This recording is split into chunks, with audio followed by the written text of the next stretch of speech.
Hello friends, मैं doctor Ramit Ahuja medical and research centre से। आज हम लोग बात करेंगे बहुत ही अपकमिंग टॉपिक के बारे में, stem cell therapy in poor ovarian reserve. तो सबसे पहले हम लोग जानने की कोशिश करेंगे ओवेरियन रिजर्व होता क्या है। ओवेरियन रिजर्व यानी कि ओवरीज में कितने एग्स हैं। जब आप किसी फर्टिलिटी एक्सपर्ट के पास जाते हैं तो वो आपके ओवेरियन रिजर्व को कैलकुलेट करते हैं।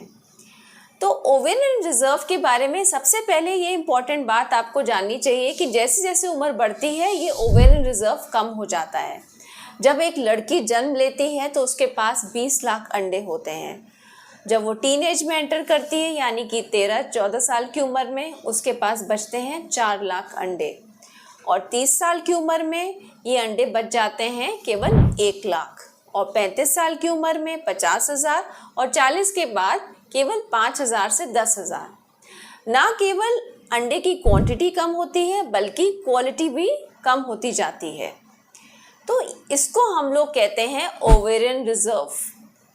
अब ओवेरियन रिजर्व को हम लोग टेस्ट कैसे करते हैं। हम लोग इतने सारे एग्स को काउंट तो कर नहीं सकते क्योंकि बहुत ही माइक्रोस्कोपिक होते हैं ये एग्स।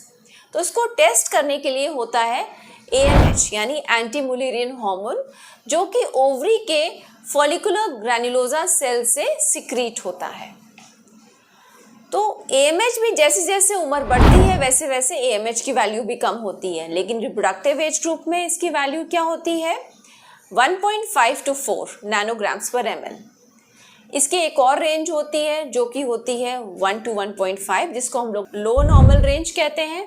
और अगर ये 0.5 से 1 है तो वेरी लो नॉर्मल रेंज कहलाई जाएगी, और अगर ये 0.5 से कम है तो ऐसे पेशेंट्स को हम लोग वेरी लो रेंज या इसको हम लोग कहेंगे पुअर ओवेरियन रिजर्व। दूसरा मेथड होता है एंट्रल फॉलिकुलर काउंट से। एंट्रल फॉलिकुलर काउंट का मतलब है हम लोग एंट्रल फॉलिकल्स गिनते हैं। एंट्रल फॉलिकल्स वो फॉलिकल्स होते हैं जो कि 1 सेंटीमीटर से छोटे होते हैं और उनमें थोड़ा थोड़ा पानी भरा होता है। क्योंकि हम लोग इतने सारे एग्स तो काउंट कर नहीं सकते, इसलिए हम लोग एंट्रल फॉलिकल्स ही काउंट कर सकते हैं।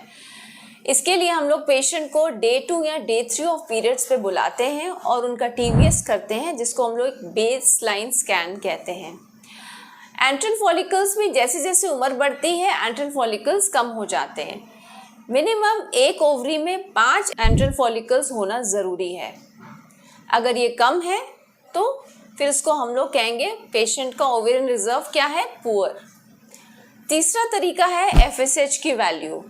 जैसे जैसे उम्र बढ़ती है FSH की वैल्यू भी उम्र के साथ बढ़ती है। अगर ये 10 से ज़्यादा है तो ऐसे पेशेंट्स के एग्स भी कम हैं और उसकी एग्स की क्वालिटी भी पुअर है।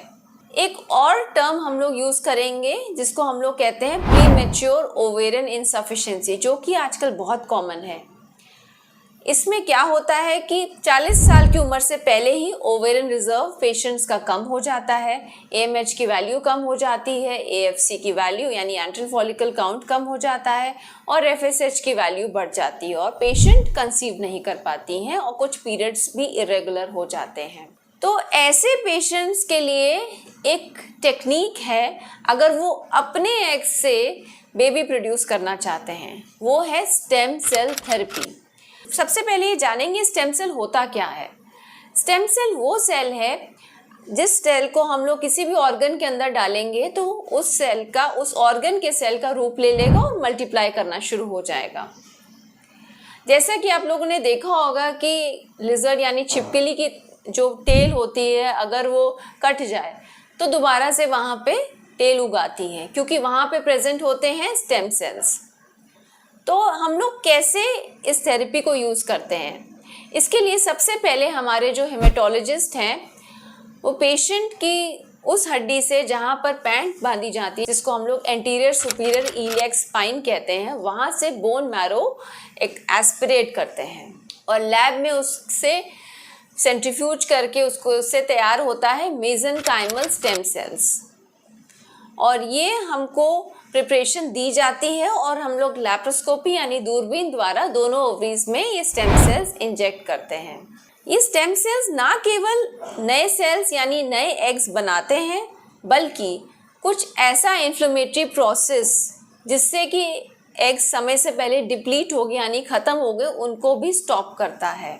यानी ऐसे हार्मफुल केमिकल्स को ख़त्म करते हैं स्टेम सेल्स जिससे कि एग्स ख़त्म हो रहे हैं। प्लस जितने भी आपके हार्मोनल रिसेप्टर्स हैं उनको एक्टिवेट करते हैं जिससे egg friendly environment, egg friendly hormones secrete होने लग जाते हैं। और ऐसे पेशेंट्स को हम लोग फॉलो कैसे करेंगे, हमको कब कैसे पता चलेगा कि पेशेंट को फ़ायदा हुआ है हमारी थेरेपी से कि नहीं? उसके लिए हम लोग अपने पेशेंट्स को बुलाते हैं नेक्स्ट साइकिल में, जिस साइकिल में स्टेम सेल थेरेपी की गई उससे नेक्स्ट साइकिल की डे 2 या डे 3 पर, और हम लोग ट्रांसवेजाइनल स्कैन से देखते हैं कि उसका एंट्रल फॉलिकुलर काउंट कितना हुआ। इस थेरेपी का रिस्पॉन्स आने में 6 से 12 हफ्ते लगते हैं। पहली साइकिल में तो हम लोग खाली टीवीएस करके एंट्रल फॉलिकल देख के छोड़ देते हैं। नेक्स्ट साइकिल में हम लोग पेशेंट्स को कंसीव होने की मेडिसिन देते हैं और काफ़ी पेशेंट्स इस टेक्निक से स्पॉन्टेनियसली भी कंसीव कर जाते हैं यानी नेचुरली भी कंसीव कर जाते हैं। लेकिन इसका जो सक्सेस रेट है वो 20 से 50% है। अभी ऑल ओवर द वर्ल्ड इसको एज एन एक्सपेरिमेंटल टेक्निक देखा जा रहा है और इस पर काफ़ी रिसर्च हो रही है और उसको काफ़ी बेहतर बनाने की भी कोशिश करी जा रही है। लेकिन ये टेक्निक ऐसे पेशेंट्स के लिए बहुत हेल्पफुल है जो कि अपने एग से अपना ही बायोलॉजिकल चाइल्ड प्रोड्यूस करना चाहते हैं, उनको डोनर एग्स नहीं चाहिए। ऐसे पेशेंट्स के लिए बहुत हेल्पफुल है। स्टेम सेल थेरेपी का पुअर ओवेरियन रिजर्व के अलावा गायनी में थिन एंडोमेट्रियम में भी यूज़ किया जाता है, जिसके बारे में हम लोग अपने नेक्स्ट वीडियो में बात करेंगे। अगर स्टेम सेल थेरेपी के बारे में आपके माइंड में कोई भी क्वेरी हो तो हमारे कमेंट बॉक्स पे ज़रूर डालिए। अगर आपको ये वीडियो पसंद आया हो तो आप इसको लाइक करिए, शेयर करिए और हमारे चैनल को सब्सक्राइब करिए। Thank you so much.